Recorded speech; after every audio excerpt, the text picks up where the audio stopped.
Om Shri Gurubhyo Namaha Harihi Om Shruti Smruti Paranamalayam Namami Narayanam Namaskritya Naram Chaiva Narottamam Devim Saraswatim Vyasam Tato Jayamudirayet Evame Vedamityuktva Dharmatma sa Nareshwaraha Shokasagara Madhyastha Dadhyau Karanamakulah. That is where we stopped yesterday. Evame Vedam. You know what does it mean? This life is like that. That is what life is. So, and ye jivan hai. This is what life is. Ye jivan ka ranga rupa. Like that it goes. That is how the life is. So sometimes very happy and quite often unhappy also. This is what life is. So already the king Dharmaraja, he has that capacity to withstand the blows coming from life. Already he withstood it. Anyway, he is very disturbed also. He finds himself in the midst of the ocean of sorrow because the four brothers are no more. Then what could be the reason? How they came to, how did they come to this kind of a fate? What could be the reason? So he is examining it. Iti kartavyatañceti deshakala vibhagavit nabhipede mahabahuschintayano mahamatihi. The expressions are very interesting. Mahabahu is mighty armed kshatriya, that is Dharmaraja. But at the same time, Mahamatihi, very highly enhanced intellect he has. So very highly refined intellect he has. And now what could be the mechanism, iti kartavyata is the mechanism by which these four brothers have come to the life's end, they got killed. What could be the reason? And deshakala vibhaga with, this is quite often said. In Ramayanam also this expression you come across.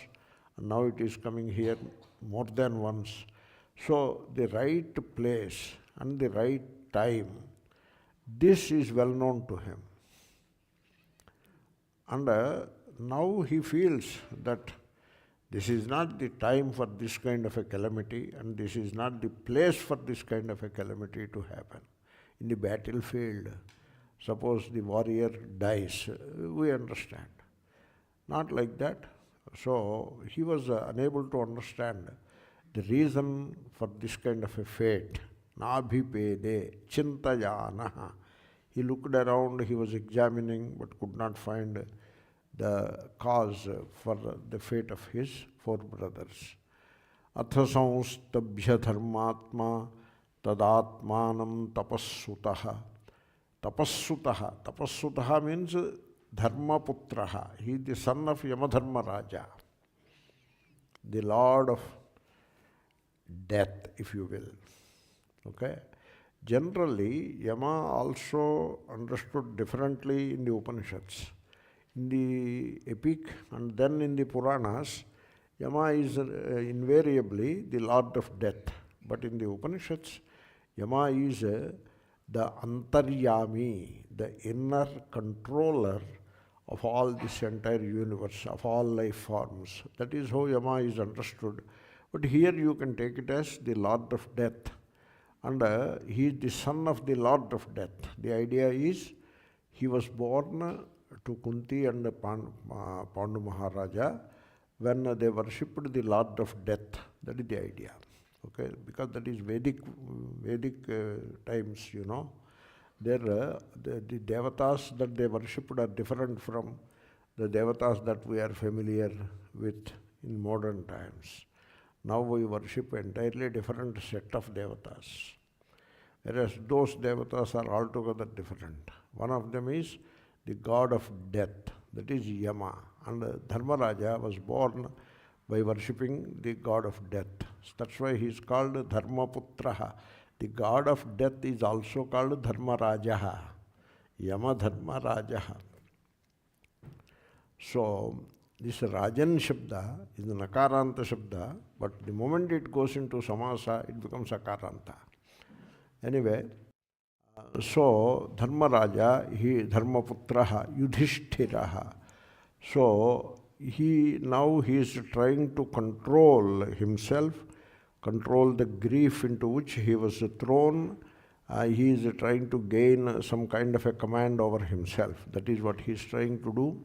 Evam vilapya bahudha dharmaputro yudhiṣṭhiraha. He was grieving in multiple ways, the way it was described above. And now he is slowly controlling himself. Buddhva vichintayamasa buddhya vichintayamasa virah kena nipatitaha. You see, while a person is grieving, he cannot apply his understanding or his intellect, his knowledge he cannot apply to assess the situation. The grief must be put an end. Then only the knowledge can be brought out and can be applied to the situation to assess what happened. That is what he is now doing. So he controlled the grief and tried to find out how come these great warriors, Vera in Sanskrit, warrior in English, they are closely related. So these warrior people, who was it that killed them, that felled them? Nipatitaha. Naisham shastra praharosti padam nehasti kasyachit bhutam mahadidam manye bhrataro yena me hataha. I do not see any injury that could have been caused by a weapon, like an arrow injury or a sword hit. I don't see any injury on their body. Some kind of a quick autopsy. Then look around for evidence of somebody must have come and attacked them, etc. I don't see any footsteps. Nowhere around, because it is the bank of a pond with soft soil. So if somebody has come from behind and attacked them, or there was a fight between one of them and with the newcomer, so you will find marks of their footsteps, but no such thing is there. So I have a feeling that it must be some kind of a powerful demon-like enemy who has come and attacked my brothers and killed. It must be like that. Bhutam. Bhutam is another word for Yaksha, a demigod. Ekagran chintayishyami pitva vetsyami va jalam. So, but first, thirst is there. So, even to focus the mind on the topic on hand, the thirst coming in the way. Unless I drink some water, I will not be able to focus and find out what could be the reason for this calamity that happened. Therefore, let me drink some water first.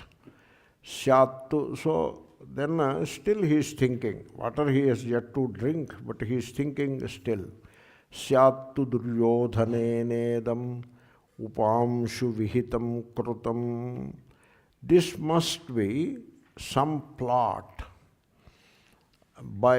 executed by Duryodhana. It must looks like that. And how could he accomplish this? How could he implement such a plot?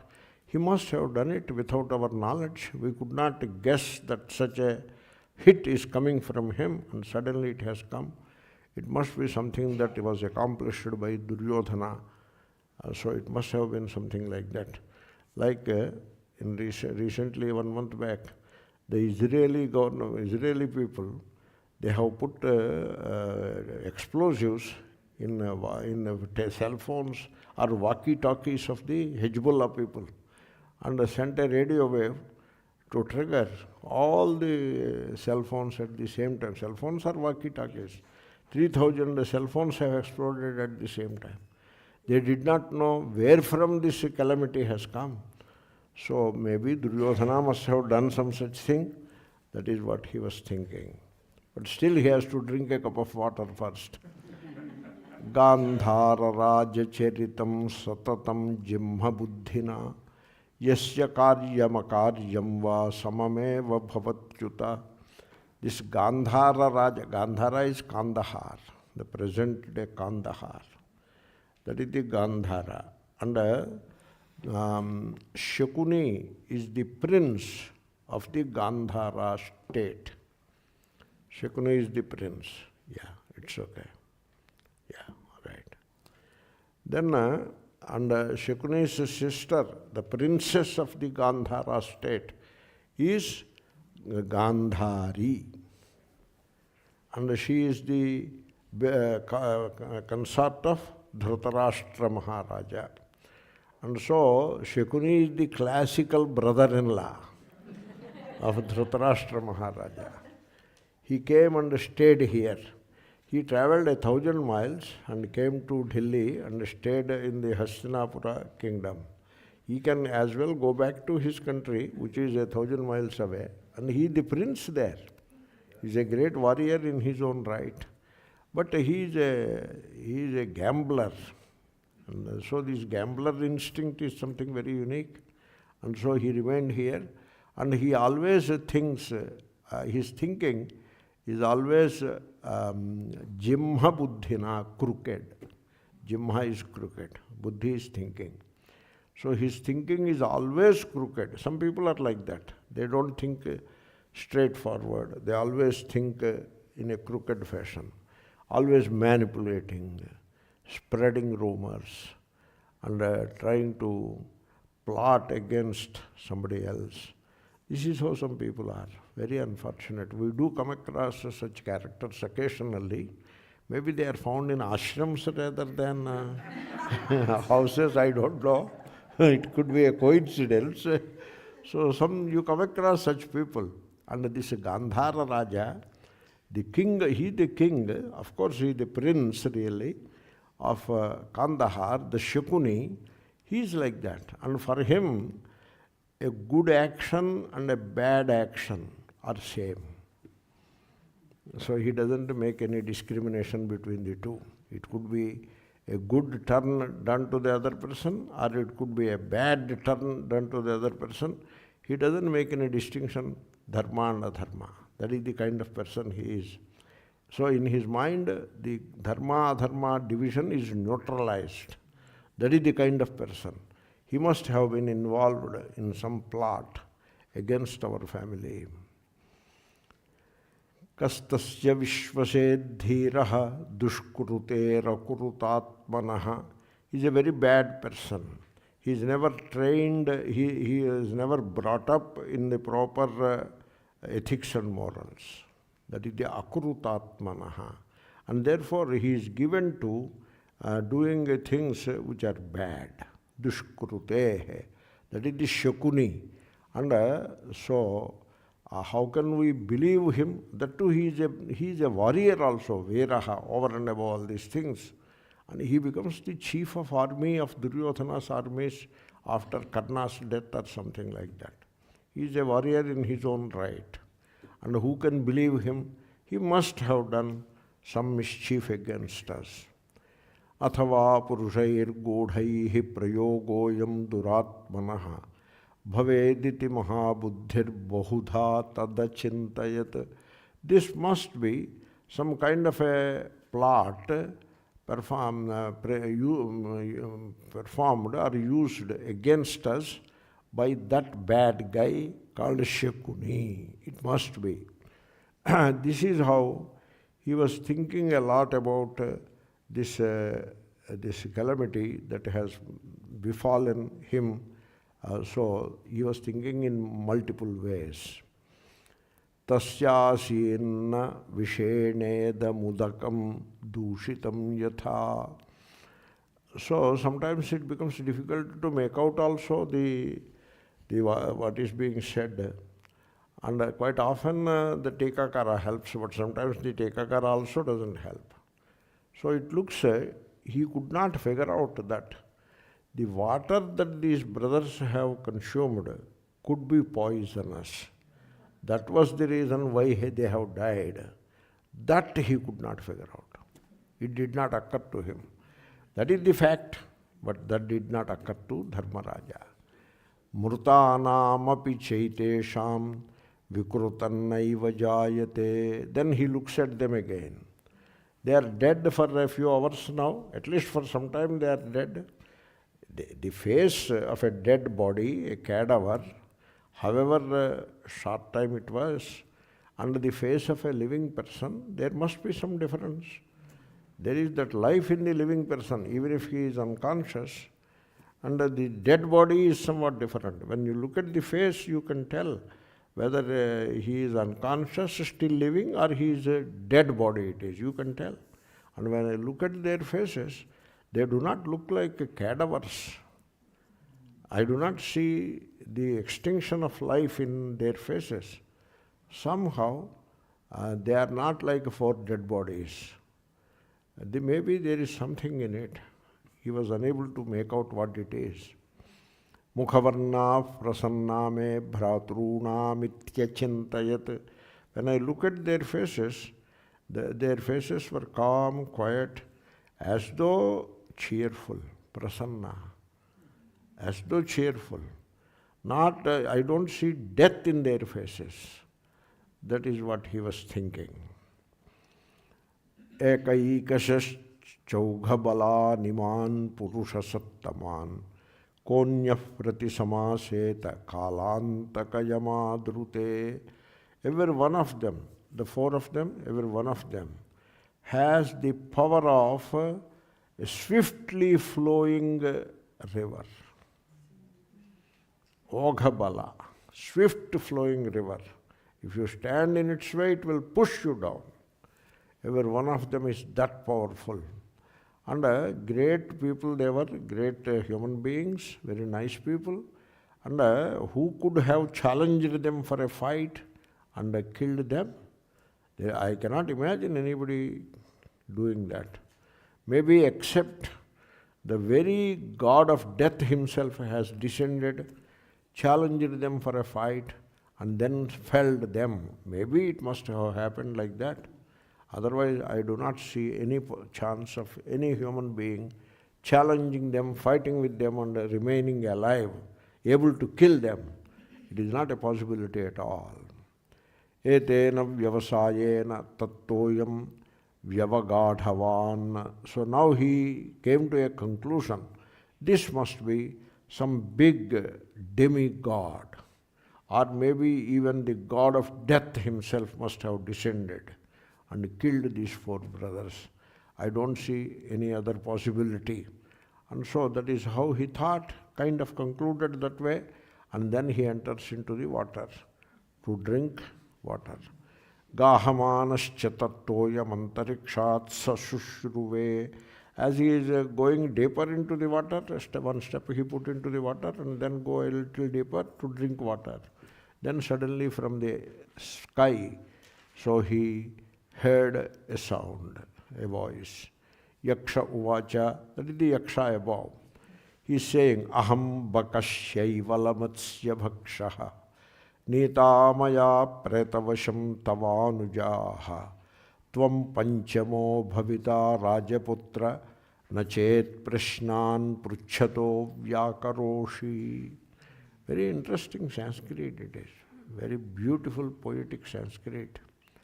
So the sound, the Yaksha is telling, hey Dharmaraja, I am a crane. Some special kind of a crane it must be. And I eat algae in the water. Shaivala is algae. Algae? Algae, okay, let me say algae. Not ga, ja, okay, algae. Okay, and the spelling is A-E, therefore I thought it is A. No, it is E. Okay, I got it. Thank you for putting the right pronunciation. So another word is also there. It is called mass, M-O-S-S. That is the algae. So I eat that algae. And I eat a smaller occasional fish also. I am a crane. That is the voice coming. And your four brothers were put to death by me. how a crane can put to death. That is what Yaksha is saying. Now, hey Rajaputra, hey Dharmaraja, take care. Please be warned. You will be the fifth person that I will put to death, unless you answer my questions properly. That is the warning given by that crane, so-called crane from above. Yaksha talked like that. Ma tata sahasam karshihi. The same sloka again. Mama purva parigraha prashnānuktva tu kaunteya tatah pibaharasvacha. Dear son, don't be in a rush. Don't take this adventure. No rush for drinking water. I have taken a vow long back, and that vow is you have to answer my questions. Then only you can happily drink water. Not only drinking water, you can carry it water to some more also you can carry. I will give you permission. So, hey Kunti Putra, the son of Kunti Devi, please be warned by me. Yudhiṣṭhira uvāca rudraṇāṃ vā vasūnāṃ vā marutāṃ vā pradhānabhāk pruchhāmi ko bhavān devah naitacchakunina kratam. Oh, is it? So this is not the plot of handiwork of Shakuni. I thought Shakuni has done some mischief. No, it is not Shakuni then. So you are the one who has done this job. So who could be you? Maybe, you see, there are devatas. These devatas come in groups called Gana. This mantra, you know, Gananantva Ganapatigum Havamahe, it is not Vigneshwara. In the Veda, it is Agni. Ganapati is Agni. But then, as the religion, it evolves, then the Agni worship has gone back, took a back seat, and the worship of elephant god came forth. That is how the evolution of the religion happens. And therefore, now to worship this elephant god, we can call it elephant god. You don't feel bad about it, okay?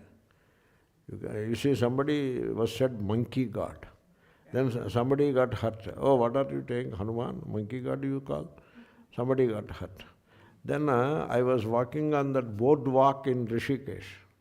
And when you walk, just before the Swaminarayan place, there is a temple. And it is written there, Monkey God Temple. Now what will you do? That is written there. Even now you can go and check if you wish. So, you complain, somebody else calls monkey god, you make a big complaint. But now you go and complain with them. They are our people. So, elephant god, monkey god, they are not bad words. I don't see anything bad in it. You say Gajananaha, Devaha, Gajananaha. You translate it into English, I will see how will you translate. So that is elephant god only. Anyway, our people, some of our friends become very oversensitive, unnecessarily sensitive about these things. And see, they smell a rat in everything, unnecessarily, not necessary. Anyway, so in those days, they were worshipping gods. They come in groups. Did you hear this? Vasavo, Rudra, Adityaha. You must have heard in the mantras. Vasavaha, a group of 8 gods. And Agni is one of them. Vasu is one of them. Rudraha, Ekadasha, 11. 11 Rudras. That is a group of 11 gods. Rudra is one of them. Okay? The group is called Rudras, and one particular god in that group is also called Rudraha. Then Aditya, Dvadaśādityaha, like 12 months. Therefore, 12 gods, a group of 12 gods. And the sun is one of them. So, Vishnu is another in that 12. Anyway, so you must be the primary god of the group of Rudras or Vasus or Maruts. Marut is the wind god. It's a group of 7, Sapta. And each group has 7 in between, within itself. Therefore it is sapta sapta, 7 into 7, 49. So out of those 49 gods, you must be one of them, primary, pradhana bhag, who occupies primary place in that group. Must be like something like a group leader. You must be one of those devatas. Now I understand which devata you are. I was thinking it is all the handiwork of Shakuni. So it is not so. Very interesting. Who are you? Himavan pariyatrascha vindhyo malaya evacha chatvarah parvatah kena patita bhurite jasaha. What kind of a god you are? You must be one very powerful god, because the 4 people that you have killed, great people of great prowess, bhuri tejasaha. Tejas is prowess. They are the warriors of great, tremendous prowess. And one is like the mountain Himavan. Another is like the mountain Pariyatraha, another mountain, name of the mountain. The third is like the mountain Vindhya. You know Vindhya mountain? And the third is like the mountain Malaya, that is the Malaysia. Malaysia has a mountain range which is called Malaya. Even now there is a region which is called Malaya. Some such region is there. That is the Malaysia. So it was, in the British time, it was called Malaya. Then when British left, they have carved their colonies into different countries. On the paper, they take the map and draw a line. This is this country, this is this country, and they go away. And these people will be fighting with each other for the rest of the history. Like they have written, they have drawn McMahon line. And now India and China are fighting along that line. For the last 75 years they are fighting. Mr. McMahon drew a line on the map and he went away. He went by ship back to London. Then they have drawn another line. It is called Duranto line or something. Durand line. Mr. Durand. He drew a line between Pakistan and now Pakistan. At that time India versus Afghanistan. He drew a line on the map, Durand line. Mr. Durand drew that line. He never went there. He just took the map and drew a line. And now they are fighting. Pakistan and Afghanistan are fighting about that line. So this is the colonial legacy. Anyway, so Malaya, they have drawn a line. This Malaya is there. This is one country, like that. This is Cambodia. This is this, like that. They are all contiguous, right? So they have drawn a line. And they have named their country. Britishers called it, they were adopting the original name, which is Malaya. And then it is in Asia, for some reason, I don't know what is the reason for calling it Malaya Asia. That is how you got Malaysia. That is a 4th mountain, Malaya mountain. Did you hear the word Malaya Marutaha? So it is said that like trade winds, monsoon, where the monsoon begins, it begins in South Africa and comes to the Kerala coast. Similarly, this Malaya Maruta, it comes sometime in the summer and very soothing and cool wind coming from the Malaya mountain. Marutaha is the wind. So that is the Malaya. So the 4th person is like that mountain. These 4 brothers are like 4 mountains. Means the idea is they are unassailable. That is the idea. You go and hit a mountain, what will happen to the mountain? Nothing will happen. That is how they were. But you have managed to put them down. Patitaha. So you must be a great devata. Ativate mahatkarma kratam cha balinam vara. So now Dharmaraja is addressing the Yaksha. Oh Yaksha, you are the greatest of strong people, among the strong people, because he is able to kill 4 brothers. And what you have done is a monumental work it is, that you could kill 4 of my brothers. Yanna devāna gandharva nāsurāscha narakṣasaha. Till today, no gods, no Gandharvas. Gandharvas, generally, Gandharvas and Apsarasa, they go together. Gandharvas are the singers, these are the performing arts people. Gandharvas are the singers and Apsarasas are the dancers.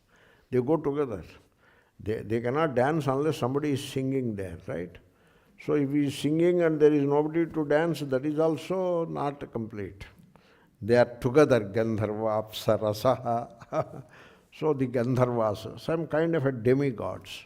And then Asuraha, Rakṣasaha. There are two categories again. So Asuraha means they are bhoga pradhanaha. Means they are given to enjoyment of sense pleasures. Rakshasas are asuras only, but they do not hesitate to kill, and so they are violent people. All bhoga people, bhoga means these pleasure-seeking people, all of them are not violent. Only some of them are violent. So they could be seeking pleasures while remaining away from violence and blood and all that. They don't make their hands bloody. Without doing that, they pursue the life of pleasures. They are called asuras. But in the pursuit of pleasures, if somebody comes in their way, they go and kill him and then move forward in the chosen path. These are called Rakshasas, two categories. Okay, now Ravana in Ramayanam, is he Asura or Rakshasa? Is both. To begin with, Asura. When he kidnapped Sita, he was an Asura. And then when he killed Jatayu, he becomes Rakshasa. So these are the people. Okay, Asuraha, Rakshasaha. Therefore, you see, between Hiranyakashipu and Hiranyaksha, Hiranyaksha was Asura. Hiranyakashipu is Rakshasa. Something like that. None of these people who are known to be very powerful, Devatas, Gandharvas, Asuras, Rakshasas, they cannot do what you have done to my brothers. Vishaheran mahayuddhe krutante tan mahadbhutam.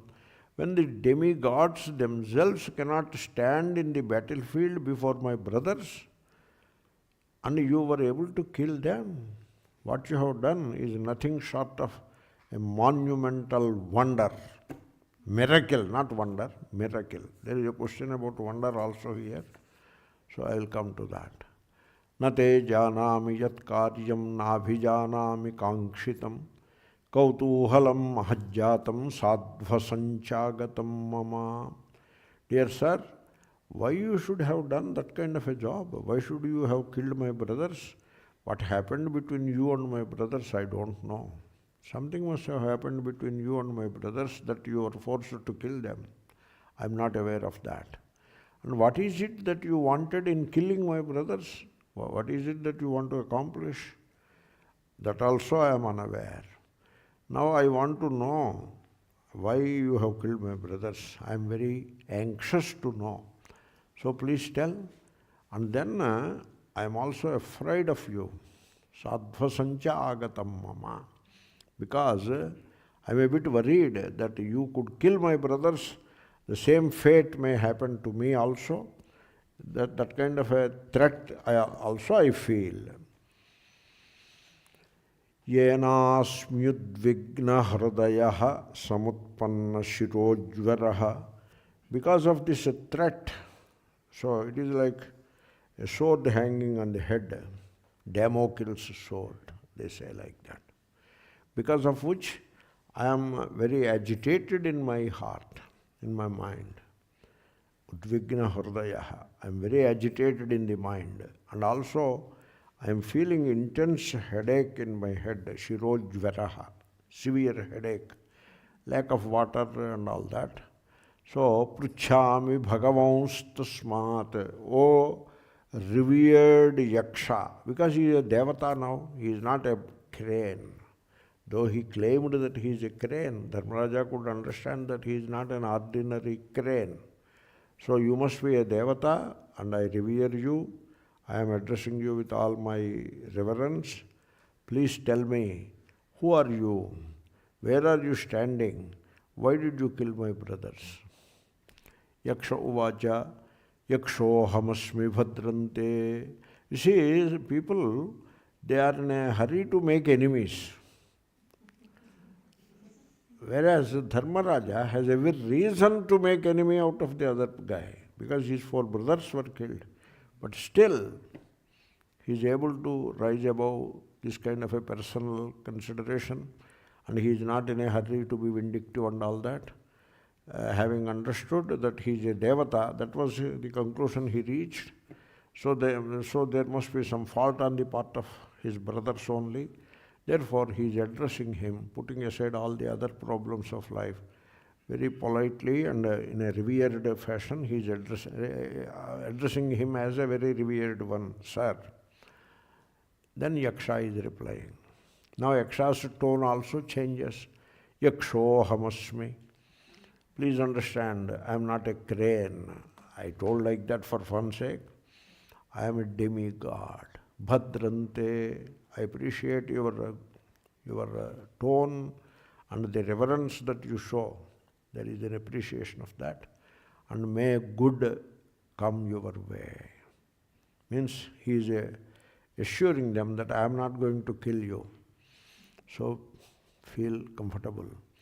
Nasmi pakshi jale charaha. I am not a crane. This crane is a pakshi, amphibious, I suppose, that is how it is called.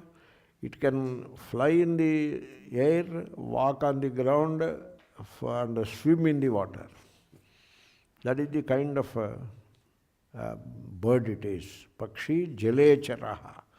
Jale charati iti jale charaha. It is aluksamasa, like kanthe kalaha. Okay? So, and this aluksamasa you find only in Saptami Tatpurusha. Only in Saptami, you don't find in any other vibhakti, as per Panini.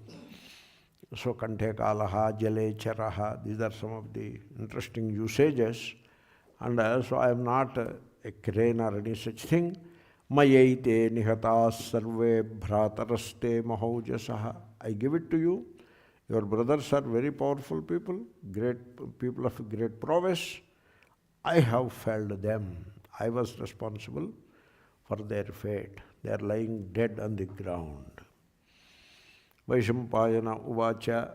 So Vaishampayana says that Dharmaraja said, that Yaksha said, all direct speech. So we have come back to Vaishampayana suddenly. Okay? What Vaishampayana says? Tatastam shivam shrutva vācam sa parushaksharam. So a demigod tells, I have killed your brothers.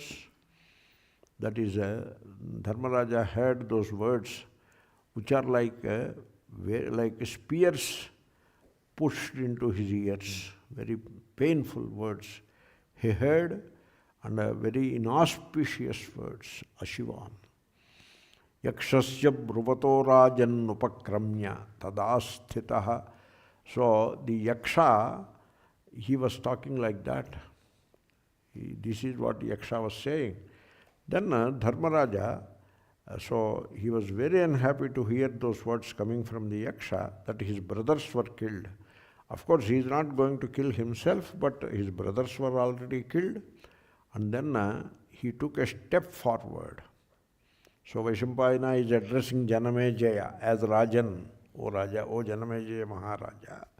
He took a step forward and in the direction from which the Yaksha talked, and he stood there, Dharmaraja. Then he saw the Yaksha.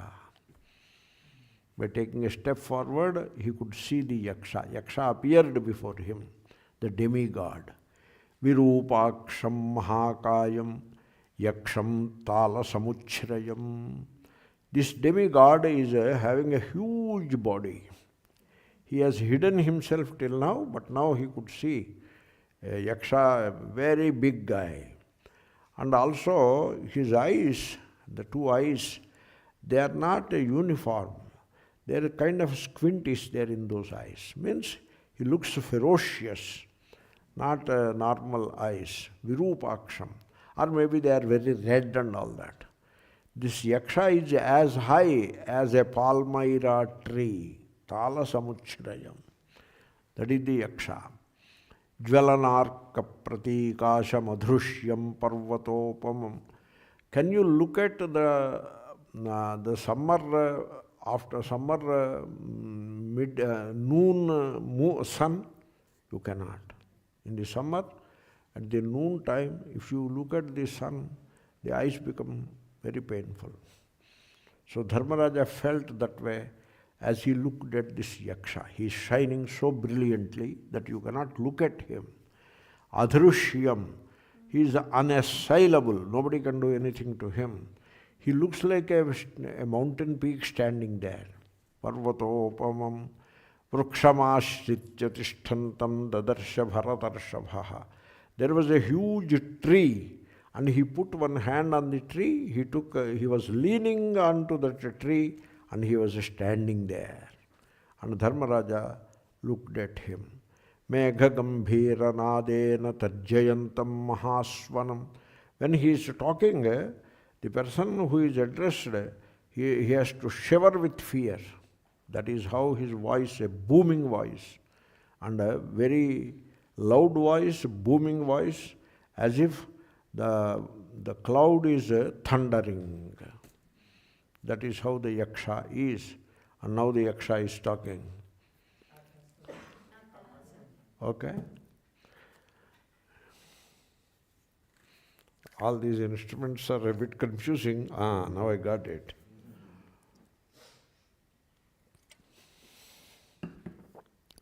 Thank you.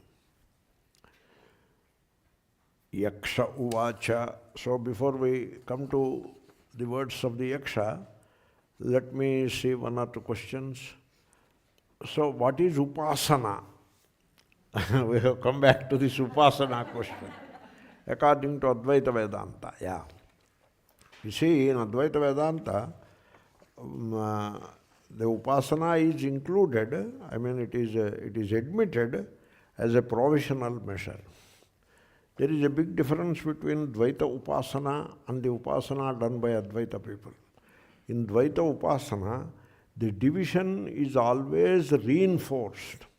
The God is supreme, I am useless, I have these different forms, and try to focus or try to visualize the reality behind the names and forms, and that reality is the God, and you are relating to that God, you are worshipping that God, without asserting again and again the division.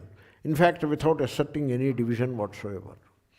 But still, you are looking at the world, and the world is the other, nama rupa, and behind that nama rupa there is the reality, and you are trying to relate to that reality. That is the upasana of the Vedanta. Okay? So, that way you have to understand the upasana according to the Upanishads. That is the question answered. If you do mantra japa of a deity, and if we know that the deity is as unreal as you are, no, that is not the way to put it. Only your Namarupa are unreal. You are not unreal. The deity Namarupa only are unreal. The deity is not unreal. Devata, the awareness, is not unreal. You, the awareful being, is not unreal. Only your Namarupa is unreal. You have not put it right. So, what is the point of doing the japa? Now, what japa are you doing? What is the mantra? What kind of japa you are doing? Is there assertion of division as part of that mantra japa? Then it is not Advaita Vedanta Upasana. Okay? If the division is asserted again and again, then it is not Advaita Vedanta Upasana. If you say Om Namah Shivaya, let us say, my prostration unto Lord Shiva, there is no division asserted in it. Division is understood, not asserted. It is understood. And then also mentioned, if you understand correctly, the Shiva that you are prostrating unto is indeed in your own heart. And if you know better, it is your own essential self. That also is added. Therefore, that is not assertion of division. Suppose you say, so, oh God, I am, you are so great, you are there, whereas I am here, your devotee. Like that, there are mantras like that. They are a bit long mantra, and in that mantra you assert yourself as a small guy, separate from the big God, and then God is great, this, that, and God will fulfill your desire. If that is the nature of the mantra, like so Shivam Rudram Pujayami Shatrun Bhindhi Bhindhi, suppose that is the mantra. Otherwise, so Om Namo Bhagavate Swaha Shavasham Anaya Swaha. Suppose you say that. So I am offering oblations into the fire to the God. Oh God, bring all these people into my control. How is the mantra? Even the words of the mantra themselves are asserting division. Is it not so? That kind of a mantra, if that is the Japa, that is not Advaita Vedanta. So, without asserting, without harping upon the division, provisionally a difference, not division, a difference is admitted. And there are no desires in that mantra. We are not talking of fulfilling any desires. Desires means that is the division is asserted. Therefore, that depends upon the nature of the mantra. You have to look into it. And then Japa. What is that Japa you mean? You do it mechanically, a number. If that is the case, it is not Advaita Vedanta.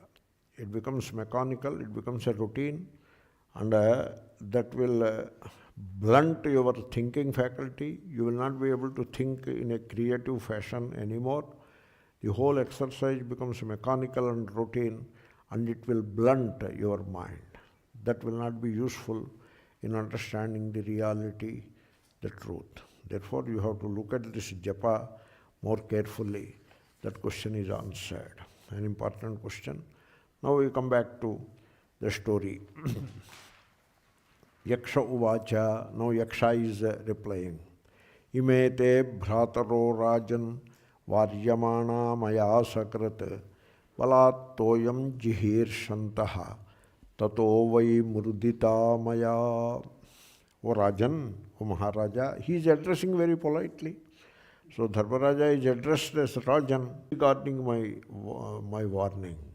So that kind of an arrogance they have shown. And tato vai murdita maya. Therefore, I have punished them and I have killed them. Napeya mudakam Rajan prananiha paripsata. I am telling you, O King Dharmaraja, I am telling you also. Do you want to keep your life intact? If so, don't drink water. He is already standing in water. Don't do that. Don't drink water. If you want to save your life, don't drink water. So, Partha ma sahasam karshihe mama purva parigraha. O son of Kunti, please don't venture into, already standing in water, don't venture to take water into the hand and drink. Don't do that. Because I have a vow taken by me some time back. What is the vow? Prashnanukta tu kaunteya. Prashnanukta tu kaunteya. Prashnanuktva tu kaunteya. Tatah pibaharasvacha. O Maharaja, the son of Kunti, Dharmaraja, I have a few questions to ask you. Please reply to them. And once you do that, you have answered my questions. Now, whether answered correctly or wrong, that will be seen later. But first you answer. Then I will allow you to drink water. And you can carry the water also. So please do that. Yudhiṣṭhira uvāca.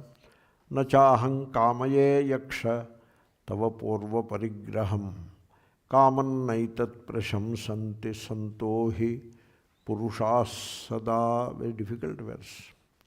You cannot right away make the sense of it. So, Dharmaraja is replying in a very polite way. He is saying, O Yaksha, I don't want to disturb or violate your vow taken some time back. That is not my intention. I don't have any such intention. His brothers were not like that. They said, we don't care for your vow. We will break it. No, I don't have any such intention. Please rest assured. If it is a vow taken by you, and this is your water, I won't drink it. So please rest assured. And then about this challenge to answer the question, I don't know. To the best of my ability only, I will try. Generally, wise people do not accept such challenges. Okay, go ahead and ask whatever question you want to ask, I will answer it. Wise people don't accept challenges that way, because unless you tell what is the question, I will not know whether I will be able to answer it or not. Whatever question you ask, I will be able to answer. That is not the way wise people present themselves. So I am also not promising anything. You try. Yadatmana svamatmanam prashamse purusharshabha. So, suppose I say, whatever questions you asked, I am a great scholar, I will be able to answer.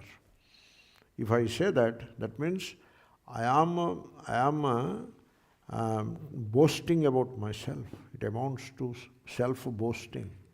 And such a thing, boasting about myself, praising myself, I never do that. O Yaksha. Now you ask the questions, I will try. Yatha prajnantu te prashnan prativakṣyāmi pruchyamam. Bhagavan has given some understanding to me. Yatha prajñam. So prajñam anatikramya. Yatha prajñam avyayi bhava samasa. And therefore it is avyaya. So according to the intelligence that sits here in this head, I will answer your question. Please ask. Yaksha uvāca. Now this is upasana.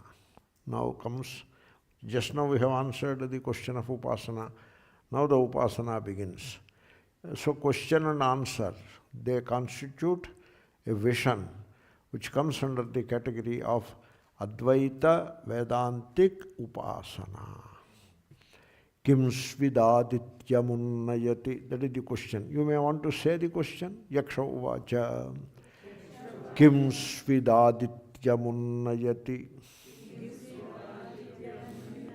So he is asking, what is it that brings the sun up in the morning?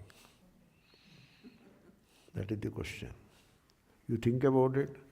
The sun comes without fail in the morning, and he rises in the east, making life possible on the globe. And if sun is not the God, then what God you want? People who cannot see God in the sun, they worship some image as God. One day I was going somewhere in Hyderabad, and suddenly a friend of mine, he was going by scooter, he stopped. After seeing me, he stopped. So some pleasantries, how are you? I asked, where are you going by scooter? He said, I am going to the temple. Oh, good, nice. So I did not ask any further. He himself offered the information. There is sun temple is there. In Tirumalagiri in Hyderabad, there is a Surya temple, the sun temple. So I am going to visit the sun temple because it is an auspicious day for the sun god. Then I said, you get down from the scooter and put the stand. He put the stand. Look at that. It is morning time. It is morning time, morning 7:38. I was going to take a class. Look at that, sun is piercing, sunlight is coming. You can really look at, because it is morning, winter, and the sun is not very harsh. Look at that. He looked at, what is that? Sun. That is the sun god. Now should you take a scooter and drive for a mile or two and then enter into the temple, stand in the queue? All that is necessary? Not necessary. Then he asked me, so should I not go to the temple? Why? Look at the sun god. What prayers you have? You say no. That is what it is. Once a few people came to me, Swami, we are constructing a temple, we want a donation from you. I said, I will look into it, certainly. So whatever is possible, we will certainly look into it. Then they said, we are planning to construct a big sun temple. Then I said, I was sitting inside, I said, please come. The balcony behind, they took the balcony, look at that. That is the sun, morning time. The horizon is the temple. You need not make any temple, it is there. You pray now. Sun, Suryaha. In the Veda, there is so much glorification, praise of the Lord of Sun, Sun God. So we pray to Sun all the time. And all kinds of mantras are there about the sun, very beautiful mantras. And sun is considered as the god traversing from east to west and witnessing all the activities of the human beings on the globe. You cannot hide the things that you do from the sun. Sun is Loka Sakshi, okay, and he is the god. So, okay. Now, sun is the altar of God. Altar. So you tell me, what is it that makes the sun rise in the east? You answer that question. Now he is giving answer. Yudhiṣṭhira uvāca. So Dharmaraja is giving answer. Brahmādityamunnayati. It is like this. Here, the question and answer, they are not definitive questions and answers. They are open-ended. So, who brings the sun up in the morning in the east? Brahma. And what is Brahma? Brahma is that power which brings the sun up in the morning in the east. You got it? Otherwise, you tell me what is Brahma. Huh? So, what is space? You are moving around, that is the space. Okay? Therefore, the Brahma is like that. Brahma is the changeless, the motionless, the timeless. That is the Brahma, the spaceless. That makes motion of the sun possible. That makes time possible by bringing up the sun in the east. So the timeless is the origin of time. The spaceless is the origin of space, the eastern horizon. And the motionless, that is the immutable, is the origin of the motion of the sun. So that is the Brahma. Very open-ended. It is not a definite, what is 2 into 13, 26? It is not that kind of an answer. Therefore, Brahma is that universal power which makes the sun rise in the east. That is the answer given. Therefore, so here is the temple. And so when you look at the eastern horizon, you are looking at the temple, you are looking at the altar of God, and you are looking at God. One Mahatma used to say, there is no seeing God other than seeing the God in the world. When you see the world, you are seeing at the God. It is like when you are seeing the necklace, you are seeing the gold. Other than looking at an ornament, there is no way of looking at gold. Something like that. That is the example. Therefore, I want to see God. Come on, see, the sun is rising, that is the God. No, that is the sun in the east, that is Namarupa, rise above that, and that is the God. No, another God, okay, look at the moon, that is the God. Look at the tree, that is the God. Look at the mountain peak, that is the God. No, I want to see real God. We are telling you real God only. Now, is there a God other than this God that you witness in the world as a part of the world? Is there a God other than this? Means, is there an extra cosmic God? The answer is no. There is no extra cosmic God. In Vedanta, in Upanishads and Gita, there is no extra cosmic God. Therefore, now I will make this statement and see whether you will get it. You will get it. That is a way of exhorting you. So, you are looking at the God when you are looking at the world, really. Other than looking at the world, it is not possible to look at the God. But you can be the God. You got it? Therefore, you look at the world and understand that you are looking at the God. That is upasana. Other than that, you be that God yourself, innermost self. That is jnana. It is a flip-flop. So that is the first question. Brahmādityamunnayati.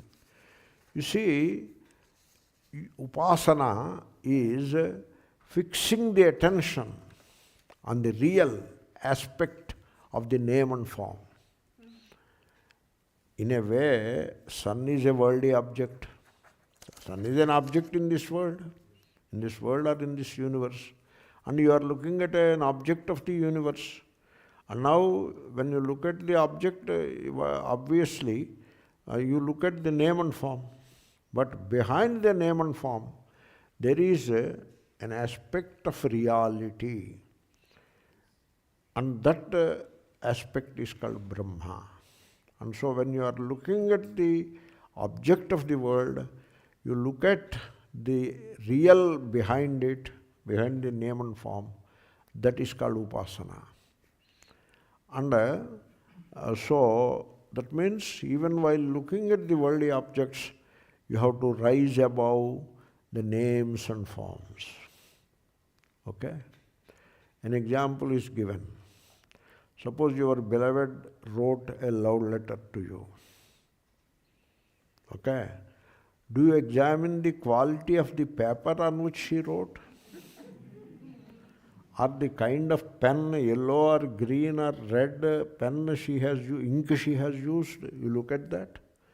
Or you examine her handwriting was very unsteady and she doesn't have a good handwriting. Is that what you look at? Or you look at the words, what kind of vocabulary she has used? Or you look at the sentences, whether they are properly made and framed according to the grammar or not?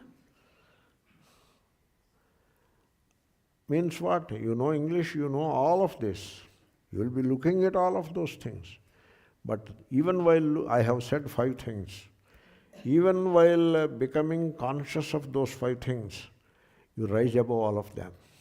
And you see or connect yourself to the love that is coming out of that letter.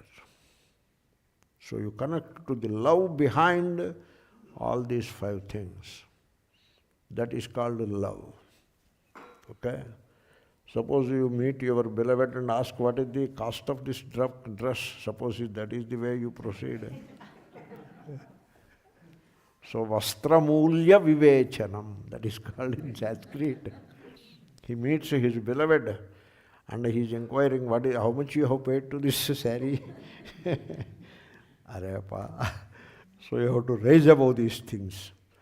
So therefore, that's why even in Vedanta the same thing applies.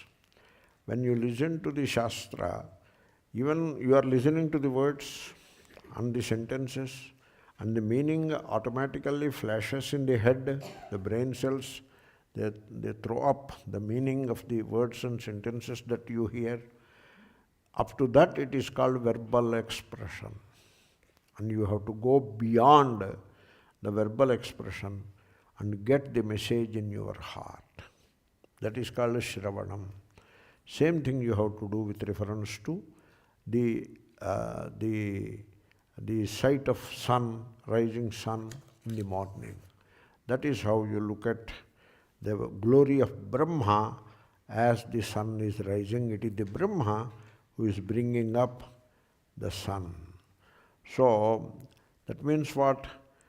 You see the name and form with the physical eyes, like the rising sun in the eastern horizon. That is the name and form. That is what you see with the physical eyes.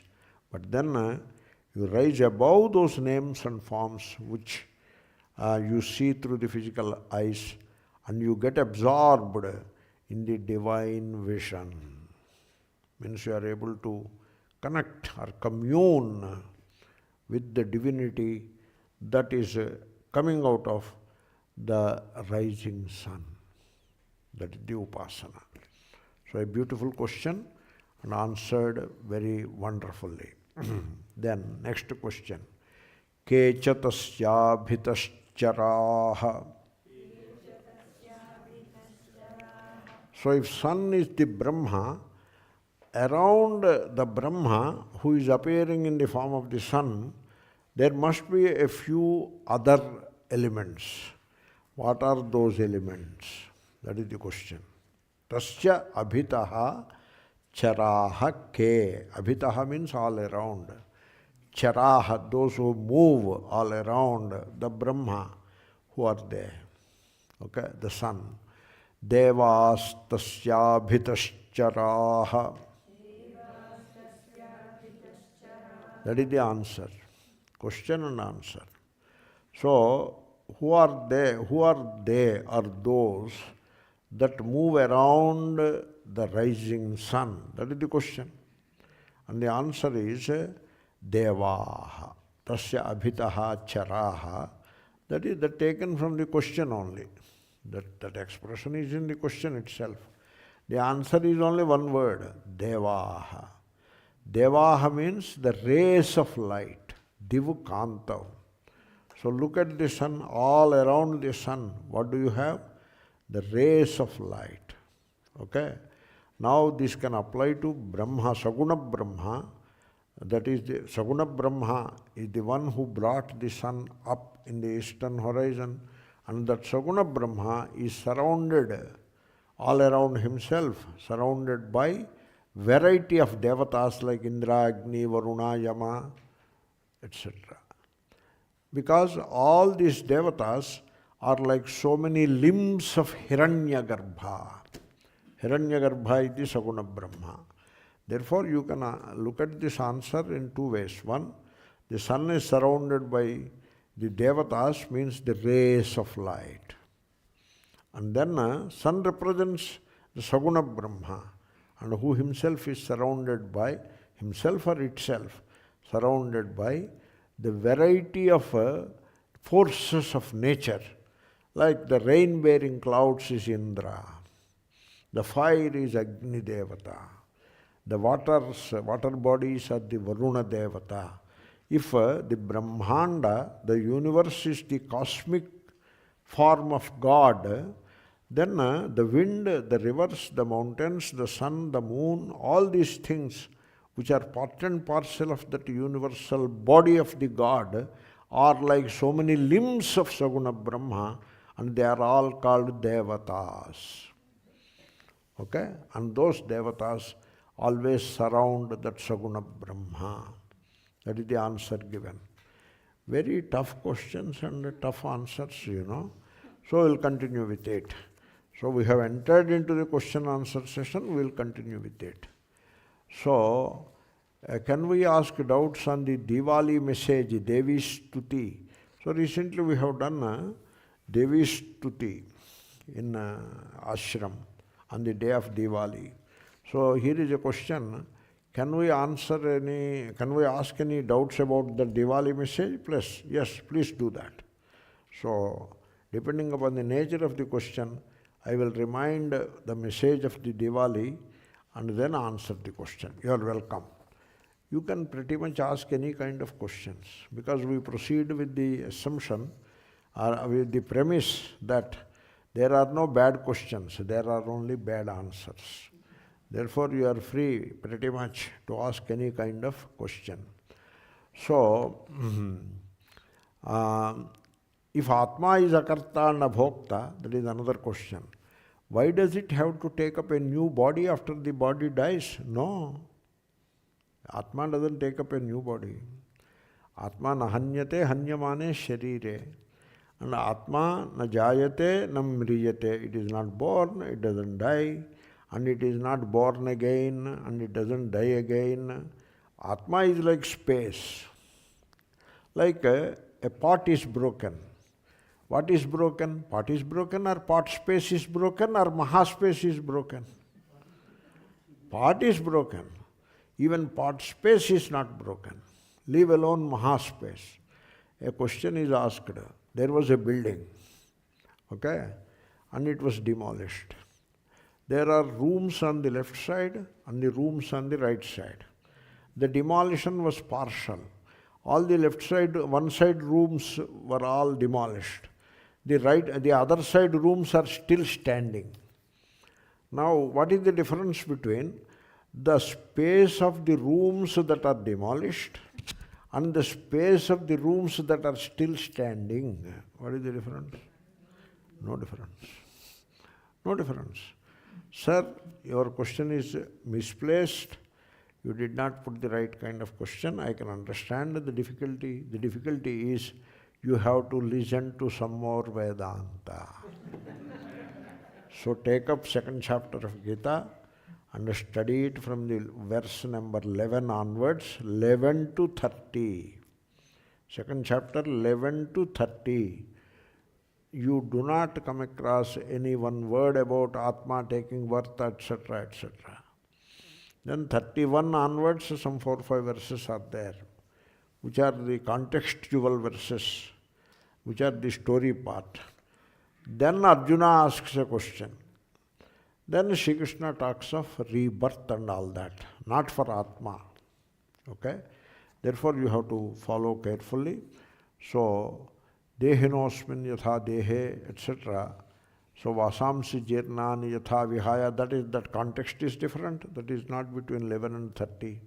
So, it is the subtle body, let us say, the subtle body, which dies here to this body and acquires a new body later. It is the subtle body which dies.